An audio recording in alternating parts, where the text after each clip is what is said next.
আপনাকে স্বাগতম উইথহোস্টের আরেকটি ভিডিওতে। আজকের ভিডিওতে আমি মূলত দেখাবো WHMCS ড্যাশবোর্ডটা সম্পর্কে, বা আপনাদেরকে একটু ধারণা দেওয়ার চেষ্টা করব কীরকম হতে পারে বা কীভাবে কী করতে পারেন। সো চলুন শুরু করা যাক। তো প্রথমে আপনার WHMCS ড্যাশবোর্ডে লগ ইন করে নেবেন। সো আমি এখানে আমার অ্যাডমিন পাসওয়ার্ড তো দেওয়াই আছে, সো আমি এখান থেকে লগ ইন করে দিয়ে নেব। সো লগ ইন করার পর এরকম একটি পপ আপ দেখতে পারবেন। এটা হচ্ছে লেটেস্ট WHMCS, যেটা হচ্ছে 8.13.1। সো এই ভার্সনটা এখানে ইনস্টল করা আছে। অ্যান্ড আপনাকে হচ্ছে প্রথমত আপনাকে একটা পপ আপ দেখাতো, এখন যদিও সেটি দেখাচ্ছে না। সো সেই পপ আপ দেখার জন্য আপনি এখান থেকে এই আইকনে ক্লিক করে সেটিংস আইকনে ক্লিক করে এখানে গেটিং স্টার্টেড উইজেট এখানে ক্লিক করতে পারেন। সো এখানে ক্লিক করার পরে এরকম একটি পেজে আপনাকে নিয়ে আসবে। সো এখান থেকে আপনি জাস্ট কন্টিনিউতে ক্লিক করবেন। এখানে আপনার কোম্পানির নাম দিতে হবে। সো আমি ধরে নিই আমাদের কোম্পানির নাম হচ্ছে ইউনিয়ন বিডি, অ্যান্ড আমাদের কোম্পানিটা কোথায় রেজিস্টার্ড? বাংলাদেশে। সো আমি এখানে হচ্ছে বাংলাদেশ দিয়ে দেবো, অ্যান্ড তারপর হচ্ছে কন্টিনিউতে ক্লিক করব। সো এখানে দেখুন আপনাকে আরও কিছু হচ্ছে ডিটেলস দিতে হবে। I am not selling it, I only sell digital product, I sell product and other system. So I am just exploring দিয়ে দিলাম। হাউ মেনি এমপ্লয়ি আমি দিয়ে দিলাম হচ্ছে 11 থেকে 20। What is your current annual revenue? আচ্ছা, একটা রেভিনিউ আপনাকে সেট করতে বলছে, আমি জাস্ট দিয়ে দিলাম একটা। তারপর এখানে আপনার কোম্পানির লোগো দিতে বলছে। সো আমরা এটা পরবর্তীতে করব, আমরা এখান থেকে জাস্ট স্কিপ করব। সো তারপর এখানে আপনার কোম্পানির অ্যাড্রেস দিতে বলছে। সো আপনি চাইলে অ্যাড্রেস দিতে পারেন, আমি দিয়ে দিই হচ্ছে মিরপুর 10, সিটি হচ্ছে ঢাকা। এখানে হচ্ছে এটা দিয়ে দিলাম জাস্ট। তারপর আমরা জাস্ট কন্টিনিউতে ক্লিক করব। No thanks.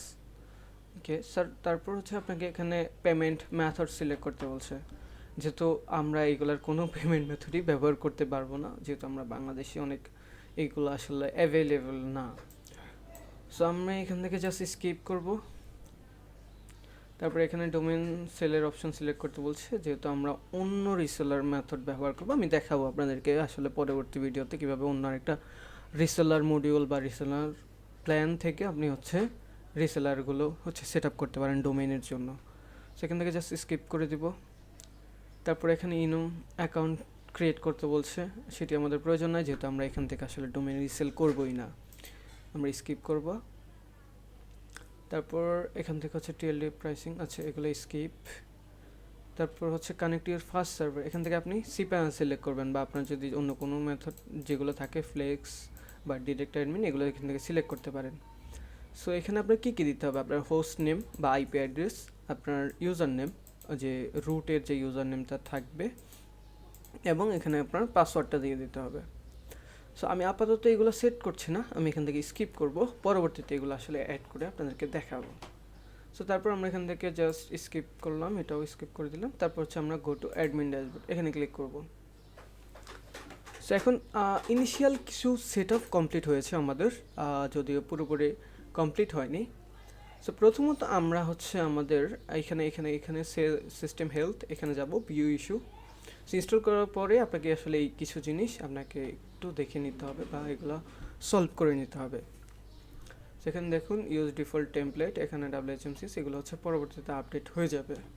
And ensure permission check your config file is writable, this can be security risk. Okay, so এইটা আপনি হচ্ছে এটা আপনার হচ্ছে সি প্যানেল থেকে ফাইল ম্যানেজারে চলে যাবেন। তারপর হচ্ছে পাবলিক HTML, তারপর এখান থেকে হচ্ছে configuration.php এই ফাইলটা এখান থেকে চেঞ্জ পারমিশন করে দেবেন। ওকে, সো তারপর চেঞ্জ। এখন যদি আমরা রিফ্রেশ করি, আশা করি এই যে ইস্যুটা কিন্তু চলে গিয়েছে।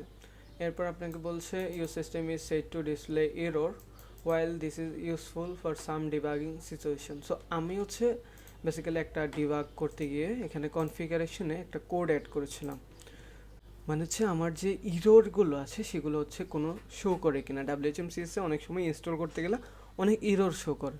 সো আমি এটা এনেবল করেছিলাম এখান থেকে কনফিগারেশন ফাইল থেকে। সো এখানে একটা কোড অ্যাড করেছিলাম, সো এটা জাস্ট আমি কেটে দিব।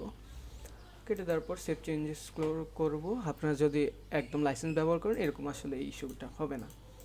আমি এখানে জাস্ট রিলোড করব, এই যে লুকিং গুড, এখানে কোনো ইস্যু পাচ্ছে না সে। আর এগুলো আসলে পরবর্তীতে পরিবর্তন হয়ে যাবে। এখানে একটা এক্সটেনশন অ্যাড করতে বলছে, সো আমরা এটাও করে দিই। এটা করার জন্য আমরা সার্চ টুলসে যাব, এখানে দিয়ে দেব হচ্ছে সিলেক্ট পিএইচপি ভার্সন, এখানে যাব।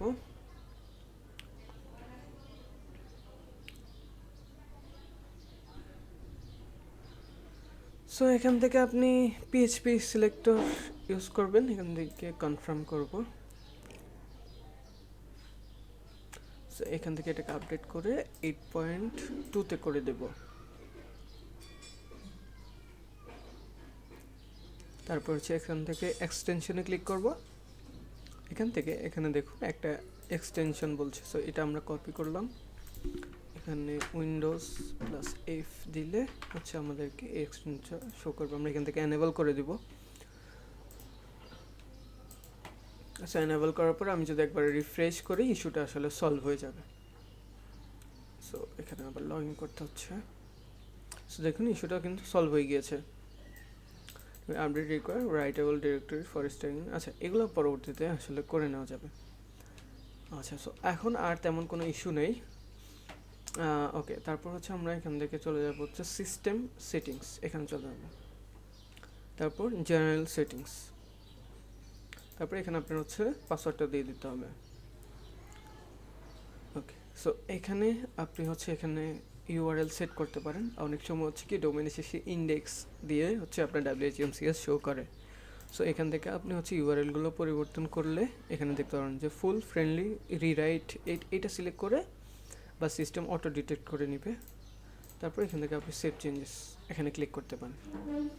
তারপর হচ্ছে লোকালাইজেশন, এখানে আসলে আপনার যে কান্ট্রি অনুযায়ী তারিখ এগুলো সেট করতে পারেন, বা হচ্ছে ক্লায়েন্টের ডেট ফরম্যাটগুলো কীভাবে শো করবে বা কীভাবে হচ্ছে ক্লায়েন্টের ইনভয়েসগুলোতে দেখাবে সেটি আপনি এখান থেকে সেট করে নিতে পারেন।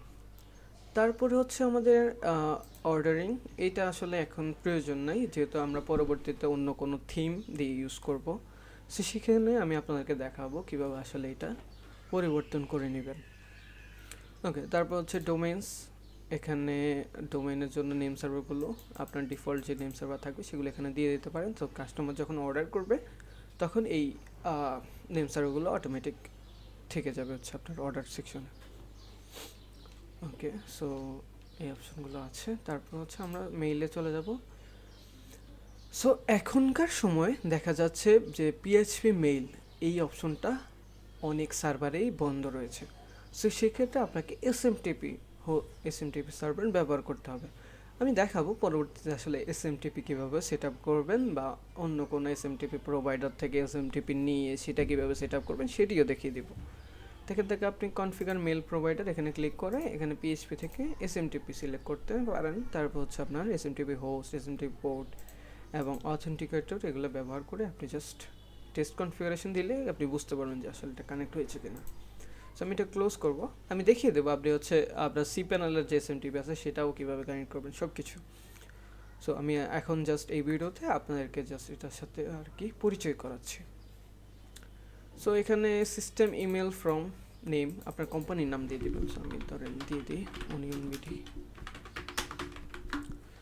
সো এখান থেকে আপনি ডিপার্টমেন্ট সিলেক্ট করতে পারেন, প্রিসেলস ফ্রম ডেস্টিনেশন। সো আমি এখান থেকে জাস্ট সেভ চেঞ্জেস করে দেবো। আচ্ছা, তারপর চলে যাবো হচ্ছে সাপোর্টে WHMCS বিল্ট ইন সিস্টেম, এটা থাকবে। তারপর এগুলো আসলে আর পরিবর্তন করার কোনো প্রয়োজন নেই। ওকে, সো তারপর হচ্ছে আমরা চলে যাবো ইনভয়েস।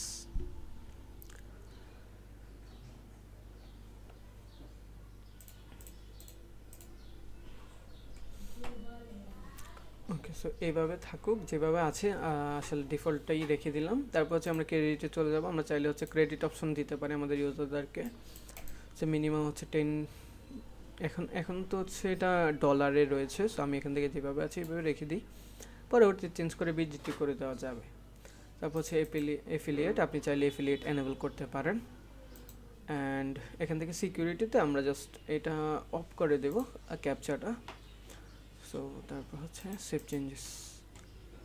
ওকে, এখানে আরেকটা অপশন আছে, আপনি চাইলে ইউজারকে বলতে পারেন তার ইমেলটা ভেরিফাই করার জন্য। সেটা এনেবল রাখাই ভালো, কারণ অনেক সময় স্প্যাম অ্যাকাউন্ট তৈরি হয়।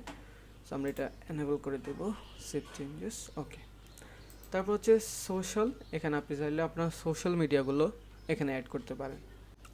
তারপর হচ্ছে আদার্সে আছে, আদার্সে আপনি হচ্ছে ইউজারকে অপশন দিবেন সে কি আসলে মার্কেটিং মেইলগুলো অ্যাকসেপ্ট করতে চায় কিনা, প্রথমে এটা আছে। তারপর হচ্ছে allow client registration, client email preference, এগুলো থাকবে। সো এখান থেকে আপনি চাইলে ইউজারে যে হচ্ছে অপশনগুলো, এগুলো হচ্ছে অপশনাল করে দিতে পারেন, তাইলে ইউজার দ্রুত হচ্ছে অ্যাকাউন্টে সাইন আপ করতে পারছে। এখানে ধরুন স্টেট, রিজিয়ন, এটা আমাদের প্রয়োজন নাই, যেহেতু বাংলাদেশে তেমন একটা স্টেট ধরা হয় না। আপনি সিটি দিতে পারেন, পোস্ট কোড দিতে পারেন, ফোন নাম্বার, অ্যাড্রেস এগুলো থাকতে পারে।